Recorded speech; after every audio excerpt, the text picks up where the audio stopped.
Voice of south நேயர்களுக்கு வணக்கம். இந்த நேர்காணலில் நாம் சந்திக்கிருப்பவர் பத்திரிகையாளர் திரு கோடீஸ்வரன் அவர்கள். வணக்கம். வணக்கம் பாலாஜி. அண்ணாமலை செல்வ பெருந்தகை இடையேயான வார்த்தை மோதல்கள் அதிகரிச்சுட்டே இருக்கு. ஆம்ஸ்டாங் படுகொலையை ஒட்டி யார் அதை செய்திருப்பாங்க அப்படின்ற ஒரு கேள்வி இருந்துகிட்டே இருக்கு. அந்த கேள்விக்கான விடையாக இவர்கள் பேசிக்கிட்டே இருக்காங்க. நீங்க தான் உங்களுடைய கட்சி தான், இல்லை உங்க கட்சி தான், நீங்களே முன்னாடியே ரவுடியா இருந்தீங்க அப்படின்ற மோதல் போக்கு இருந்துகிட்டே இருக்கு. குறிப்பாக இன்னைக்கு அண்ணாமலை ப்ரெஸ் மீட்டில் வந்து செல்வ பெருந்தகை லண்டனில் சொத்து வாங்கியிருக்காரு அப்படின்னு சொல்கிறதா இருக்கட்டும்.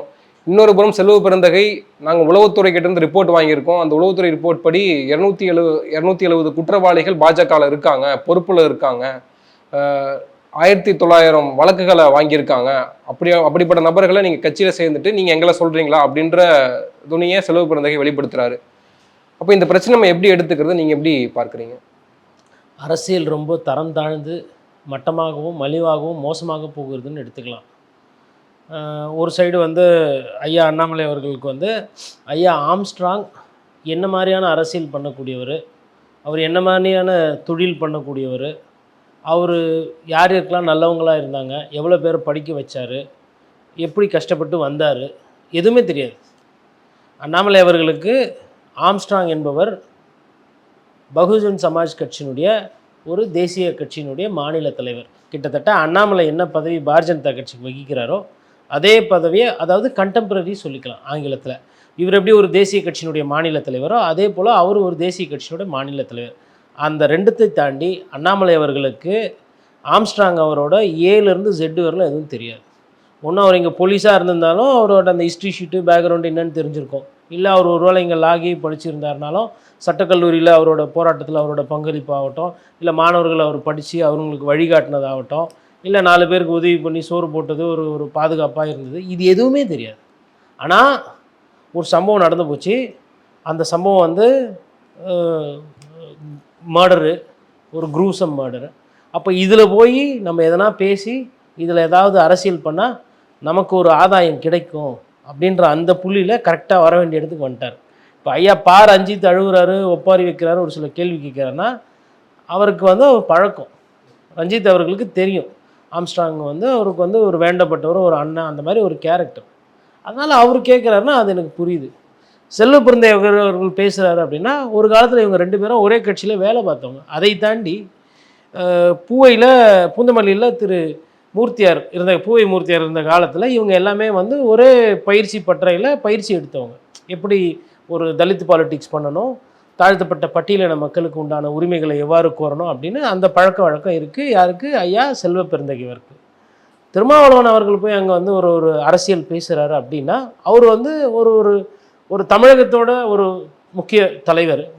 திருமாவளவன் அவர்களை வந்து நான் வந்து ஒரு பட்டியலினத்துக்கு உண்டான ஒரு தலைவர் அப்படின்னு நான் அவரை சுருக்க மாட்டேன். திருமாவளவன் அவர்கள் வந்து தமிழ் இன மக்கள் எல்லாம் நல்லா இருக்கணும் அப்படின்னு பேசக்கூடிய தன்மை படைத்தவர்.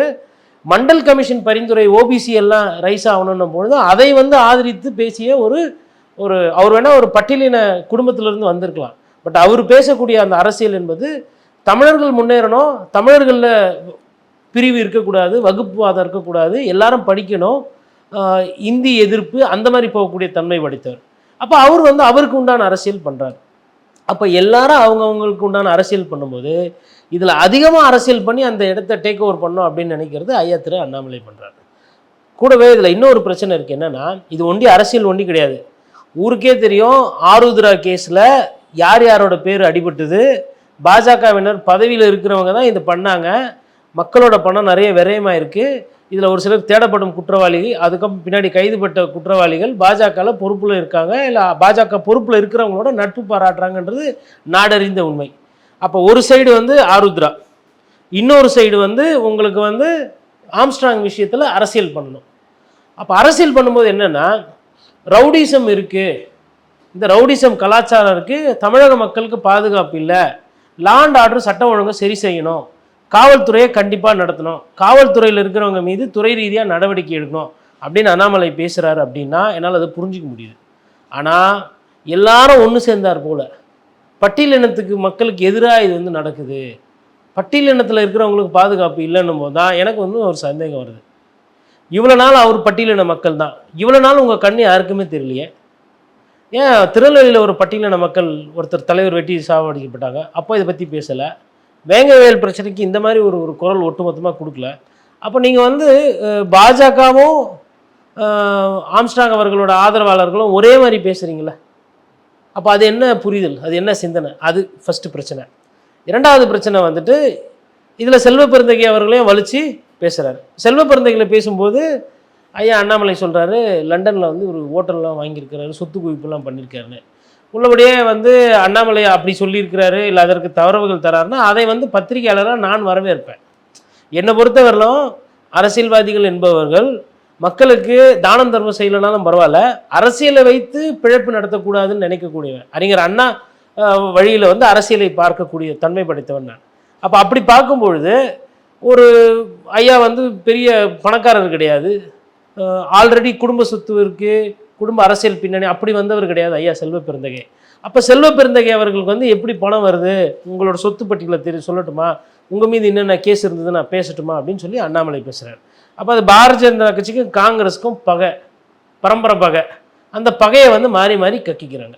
இப்போ இவர் செல்வ பெருந்தகை ஐயா அவர் என்ன பண்ணுறாருன்னா, அடட சட்ட ஒழுங்கை பற்றி யார் பேசுறது பாருப்பா, எங்களுதாச்சும் வந்து 1-2 தேடலாம், என் மீது வந்து குற்றப்பின்னணி இருந்ததுன்னு சொன்னேன், கோர்ட்டுக்கு போயிட்டு கோர்ட்டில் வந்துட்டு இந்த ட்ரையலை நடத்தி கோர்ட்டாக பார்த்து நான் வந்து எனக்கும் இந்த கேஸுக்கும் எந்த சம்மந்தம் இல்லை அப்படின்னு சொல்லி கோர்ட்டாக பார்த்து என்னை விடுவிச்சு கிளியர் பண்ணி நான் என் ரெக்கார்ட்ஸ் எல்லாம் கிளியர் பண்ணி க்ளீனாக வச்சுருக்கிறேன், நீங்கள் சொல்கிற அந்த குற்றச்சாட்டுக்கு எனக்கு பொருந்தாதுன்னு ஒரு விளக்கமும் கொடுத்துட்டு கூட இன்னொரு விஷயமா சொல்கிறாரு. என்னன்னா, ரவுடி லிஸ்ட்டு சட்டம் ஒழுங்குன்றீங்களே, பூரா எல்லாம் அங்கே தான் இருக்குது, மொத்தமாக இவ்வளோ பேர் இருக்குது, ஸ்டேட் ரெக்கார்ட்ஸில் எடுத்து பார்த்தா 100-150 பேருக்கு மேலே வந்து ரவுடி பசங்க, குற்றப்பின்னணி இருக்கிறவங்க, இடத்த மடக்கிறவங்க, கத்தி வச்சுருக்கிறவங்க, கபடா வச்சுக்கிறவங்க எல்லாம் உங்கள் கட்சியில் இருக்கிறாங்க. அதனால் உங்கள் கட்சியை வந்து கரெக்ட் பண்ணாமல் பாதி சட்டம் ஒழுங்கு பிரச்சனை சரியாகி போயிடும், அதனால் நீங்கள் சொல்லாதீங்க அப்படின்னு சொல்லி அவர் சொல்கிறாரு. அவர் செல்வ பெருந்தகை அவர்கள் சொல்கிறதுக்கும் முகாந்திரம் இருக்குது, அண்ணாமலை அவர்கள் பேசுகிறதுக்கும் முகாந்திரம் இருக்குது. பட் இதில் என்னென்னா, இதை யாரும் இன்னும் உண்மையை எடுத்து இன்னும் மக்களுக்கு சொன்னாங்கன்னா அப்போ மக்கள் பார்க்கும்போது அடட இந்த தலைவர்கள் இந்த மாதிரி அரசியல் பண்ணுறாங்களா அப்படின்ற அந்த புரிதலுக்கு வந்துடுவாங்க. இது வந்து நான் முன்னாடியே சொன்னதை நான் திருப்பி செய்கிறேன். இப்போ ஒரு தேசிய கட்சி, எது பிஜேபி, ஒரு தேசிய கட்சியில் ராமர் வழியில் நாங்கள் போகிறோம், தர்மத்தை நாங்கள் பாதுகாப்போம், மகாபாரதத்தில் இதை சொல்லியிருக்கு அப்படி பேசுகிற ஒரு கட்சி, இந்த மாதிரி ஹிஸ்ட்ரி ஷீட்டரு, ஏ கேட்டகிரியில் இருக்கிறவங்க, இன்ஜின் திருடி விற்கிறவங்க, இடத்த மடக்கிறவங்கள, கட்ட பஞ்சாயத்து பண்ணுறவங்க, இந்த மாதிரி மக்கள்கிட்ட வந்து கோல்டு ஸ்கீம் போடுறோன்னு சொல்லிட்டு கொஞ்சம் கொஞ்சமாக சிறுவை போட்டு சம்பாரிச்சு அதில் ஏமாத்துறது, படம் எடுக்கிறேன்னு சொல்லிட்டு காசு கொடுக்காம ஏமாத்துறது, செக்கு பவுன்ஸ் பார்ட்டி, இந்த மாதிரி பார்ட்டியெல்லாம் நிறைய பேர் உங்கள் கட்சியில் தேசிய கட்சியில் வச்சுருக்கிறீங்க. இது ஒன்று. ரெண்டாவது, இப்போ காங்கிரஸ்க்கு வரும். அதாவது அண்ணாமலை அவர்கள் கேட்குற ஒரு சில விஷயம் இருக்குல்ல, உங்களுக்கு லண்டனில் சொத்து இருக்கா இல்லையா என்ன ஏது, இது வந்து ஒரு ஒரு ஒரு சீரியஸான குற்றச்சாட்டு. அப்போ ஐயா செல்வ பெருந்தகைக்கு உண்மையாக அந்த சொத்து இருக்கா, அது ஹோட்டல்கிட்டல் இருக்கா, இல்லை அது நிலமாக இருக்கா, எதுக்கு நம்ம எல்லாம் நினைக்கிறோம் தமிழ்நாட்டில் இருக்கிற தமிழக அரசியல் பண்ணுறாங்க, அப்போ ஓவர்சீஸில் சொத்து வாங்குற அளவுக்கு ஒரு வசதி வருதுன்னா அது என்ன, அது எப்படி வருது? ஏன்னா அந்த வித்தையை நம்ம ஐயா அமித்ஷாவை கேள்வி கேட்குறோம், அமித்ஷா மகன் ஜெய்ஷா எவ்வாறு உடனடியாக பணக்காரரானா நம்ம கேள்வி கேட்குறோம். அப்போது காங்கிரஸ் கட்சி மீது ஒரு சில விமர்சனம் வருது, நம்ம அதை கேள்வி கேட்க போயிட்டோன்னா அப்போ நம்ம வந்து, ஏன்னா இன்றைக்கி பொதுவெளி ஆகிப்போச்சு. அண்ணாமலை என்பவர் ஒரு முன்னாள் ஐபிஎஸ் அதிகாரியை தாண்டி பாஜகனுடைய மாநில கட்சி தலைவர், அவர் ஒரு கேள்வி கேட்குறார், இந்த சொத்து பட்டியல்லாம் நான் வெளியிட்டேன் அப்படின்னும் பொழுது அப்போ இது வந்து ஐயா செல்வ பெருந்தகைக்கும் ஒரு நெருக்கடி, அதற்கு உண்டான விளக்கம் அவர் தான் அது கொடுக்கணும். அப்போ எனக்கு பார்க்கும்போது என்னென்னா, இந்த அரசியல்லாம் பார்க்கும்போது மக்களுக்கு எவ்வித எல்லளவு பிரயோஜனம் இல்லாத ஒரு மலிவான அரசியலை இது நான் பார்த்துக்கிறேன். அவங்களோட ஒருத்தர் சாடிக்கிறாங்க, ஒருத்தர் பேசிக்கிறாங்க. ஐயா ஆம்ஸ்ட்ராங் மறைவில் இவங்களுக்கு எதனா ஆதாயம் கிடைக்குமா, இவங்களுக்கு அதை வைத்து எதனா அரசியல் பண்ண முடியுமா அப்படின்னு சொல்லிட்டு ஒருத்தர் வந்து ஒரு என்ன சொல்கிறது அந்த அரசியலில் தான் போகிறாங்க. இப்போது செல்வ பெருந்தகை விஷயத்தில் பார்க்குற பொழுது அந்த குற்றச்சாட்டு, செல்வ பெருந்தகை மேலே அண்ணாமலை வைத்த குற்றச்சாட்டு, அவர் இனிமேல் நான் ஆதாரத்தை கொண்டு வந்து நான் காட்டுறேன் அப்படின்னு அண்ணாமலை சொல்கிறாரு, அது ஓகே. ஆனால் இப்போ செல்வ பெருந்தகை ஆதாரத்தோடு ஒரு பட்டியலை போட்டு உளவுத்துறை கொடுத்த ரிப்போர்ட் தான் இது அப்படின்னு சொல்லி ஒரு பட்டியலை போகிறார். இப்போ அதற்கு வந்து அண்ணாமலை ஆமாம் இத்தனை பேர் இருக்காங்க, அவர்கள் மீது ஏதாவது நடவடிக்கை எடுக்கப்பட்டிருக்கா இல்லையான்னு அப்படின்னு சொல்லாமல் இப்போ அவர் மீது ஒரு குற்றச்சாட்டை முன்னைக்கு நீங்களே பழைய ரவுடி தான் அப்படின்னு சொல்கிறாரு. இது தமிழிசை சவுந்தரராஜன் அவர்களும் முன்னாடி ஒரு பேட்டியில் சொல்லியிருந்தாங்க, இந்த மாதிரி நான் இருந்த வரைக்கும் ஒரு நடைமுறை கடைபிடிச்சிட்டு இருந்தேன், ஒரு எத்திக்ஸ் ஃபாலோ பண்ணிட்டு இருந்தேன் கட்சியில் ஆட்கள் சேர்க்கிற பொழுது, ஆனால் தம்பி வந்து கொஞ்சம் வேற மாதிரி இருக்காரு அப்படின்னு சொல்லி சமூக விரோதிகள்லாம் கட்சிக்குள்ள வந்துட்டாங்க அப்படின்னு ஓப்பனாகவே தமிழிசை சொல்லியிருந்தாங்க. அதன் பிறகுதான் அமித்ஷா வந்து தமிழிசை அவர்களை வேற மாதிரி நடத்தினாரு அப்படின்றதெல்லாம் பெரிய சர்ச்சையா இருந்தது. ஏன் அண்ணாமலை வந்த பிறகு தமிழக பாஜகல ஏன் குற்ற பின்னணி உடைய நபர்கள் வந்து அதிகமா போய் சேர்றாங்க அப்படின்ற ஒரு ஒரு கேள்வி இருக்குல்ல, அது ஏன் நினைக்கிறீங்க? அதாவது எல்லாரும் என்ன நினைக்கிறாங்கன்னா, படத்துலலாம் காட்டுறது தான், அது உண்மைதான்.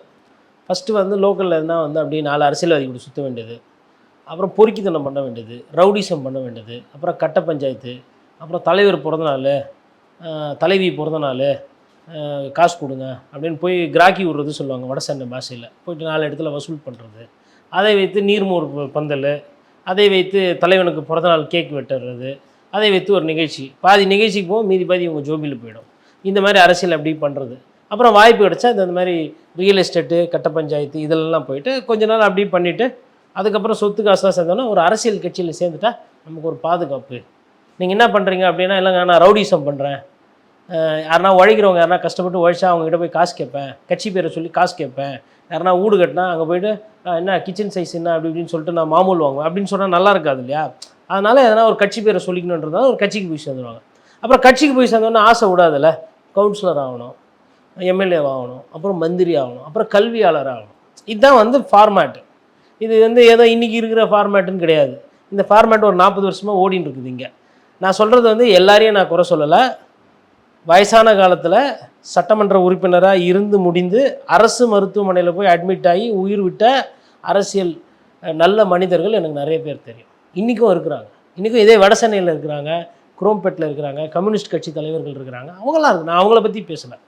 பொதுவாக இன்றைக்கி வந்து ஒரு 70-80 விழுக்காடு இந்த மாதிரி மலிவான ஆட்கள் வந்து இந்த ஃபார்மேட்டில் போகிறாங்க. அப்போ இந்த ஃபார்மேட்டில் போகும்போது இப்போது ஐயா திரு செல்வ பெருந்தகை சொல்கிறாருல இந்த குற்றச்சாட்டுக்கு, இதுக்கு வந்து அண்ணாமலை வந்து ஐயோ எங்கள் கட்சியிலையா இப்படி, இது ராமர் பேரையும் லக்ஷ்மணன் பேரையும் சொல்லி வளர்த்த கட்சியாச்சே, இது வந்து அனுமன் சேனாக்கு அதாவது எப்படி சொல்கிறது மத குருமார்கள் இதை எப்படி ஏற்றுக்குவாங்க அப்படி இப்படின்லாம் சொல்லிவிட்டு அவர் உடனே அதை க்ளீன் பண்ணுற வேலைலாம் பண்ண மாட்டார். அவர் என்ன பண்ணுவார்னா அப்படிலாம் இல்லை அப்படின்னு சொல்லிட்டு போயிடுவார். படப்பை குணாக்கும் பாஜக தலைவருக்கும் சம்பந்தம் இருக்கா? அப்படியா? படப்பை குணானா யார் யார் யார் அப்படின்ட்டு போயிடுவாங்க. கல்வெட்டு ரவி அவருக்கும் இதெல்லாம் இருக்கா? அப்படியா? யார் தெரியலையே. சரி, ஆற்காடு சுரேஷுக்கும் ஆருத்ரா கேஸில் இருந்த பிஜேபி தலைவர்களுக்கும் பேச்சுவார்த்தை இருந்தாமே, இது யாரும் தெரிலங்க. அது நான் பார்க்கணும், சரியாக தெரியலன்னா தகவல் தெரியலன்னா நான் தெரிஞ்சுட்டு உங்ககிட்ட சொல்லிடுறேன் அப்படின்னு சொல்லிட்டு பத்திரிகையாளர் சந்திப்பில் கடந்து போயிடார். இது அவர் எடுக்கக்கூடிய நிலைப்பாடு. சரி, பிஜேபியில் ஒண்டி தான் இந்த குற்றப்பிணியில் இருக்காங்களா? மற்ற கட்சியிலலாம் இல்லைன்னா எல்லா கட்சியிலையும் இருக்கிறாங்க. இப்போ ஏன் நீங்கள் கேட்டிங்க பிஜேபியில் ஏன் இவ்வளோ பேர் போய் சேர்றாங்கன்னா, மற்ற கட்சியில் already house full, ticket full, போனால் ஆல்ரெடி ஐயோ அவர் பழைய வட்ட செயலாக இருப்பா, அவர் அப்போ அப்படி, இப்போலாம் வயசாகிடுச்சு மாறிடுச்சு, இப்போ கொள்கைலாம் பேசுது தலை, நீ வயசில் பார்த்துருக்கணும் அப்படின்வாங்க. சரி, அதிமுக போனான்னா அதுப்பா அவர் அந்த போஸ்ட்லாம் இல்லைப்பா, வேறு எதனா இப்போ தம்பிக்கு போஸ்ட் எதனா இருந்தால் கேளுங்க அப்படின்னும் போது அப்போ ஃப்ரெஷ்ஷாக எந்த பார்ட்டியில் அவைலபிள் இருக்குது போஸ்டிங்கு? இளைஞர் அணி போனால் கொடுக்க மாட்டேன்றாங்க. சரி, மாணவர் அணி போனால் அங்கே இருக்கிறாங்க. சரி, விவசாய அணி இங்கே பண்ண முடியாது. ரவுடிசம்க்குன்னு எதனா ஒரு கட்சியில் அணி இருந்தால் அதுலனா போய் சேரலாம், அதில் அது அப்படி ஓப்பனாக பண்ண முடியாது. அப்போ என்ன பண்ணுறதுன்னு பார்த்தா, இப்போ எது ஃப்ரீயாக இருக்குது, எது புது கட்சி இருக்குதோ அதில் போய் சேர்றது. அப்போ அப்படி புதுசாக போய் சேரும்போது இப்போ நீங்கள் திமுகலலாம் போய் போஸ்டிங் வாங்கினோன்னா அங்கே இருக்கிற மாவட்ட செயலருக்கு நீங்கள் செலவு பண்ணி கஷ்டப்பட்டு நீங்கள் ஒரு சில நிகழ்ச்சிகள்லாம் நடத்தி தான் அவரோட கவனத்தை ஈர்த்து நீங்கள் பண்ணணும். இப்போ அதிமுகவில் போனீங்கன்னா ஐயோ ஆல்ரெடி எதிர்கட்சி, போன பீரியடில் ஆளுங்கட்சினாலும் எதுவும் வந்து நம்ம நாலாம் சம்பாதிச்சிக்கலாம், இப்போ போய் என்ன பண்ணுறதுன்னு சொல்லிட்டு போன பீரியடில் கட்சியில் போய் சேர்ந்துருப்பாங்க அதிமுகவில். இப்போ அதிமுக வெயிட்டிங். இப்போ பிஜேபியில் போய் சேர்ந்தா என்னப்பா சென்ட்ரல் பார்ட்டி, நல்லா கொடி கட்டி தேசிய கொடி, ஒரு லோக்கலில் போய் ஸ்டேஷனில் ஒரு பேசலாம், எதாவது ஒன்று பண்ணலாம். அதேமாதிரி விசிகாலேயே நிறைய பேர் இருக்கிறாங்க இந்த வேலைகள்லாம் பண்ணுறது. அப்போ எல்லா கட்சியும் வந்து இந்த விஷயத்தில் ஒன்று.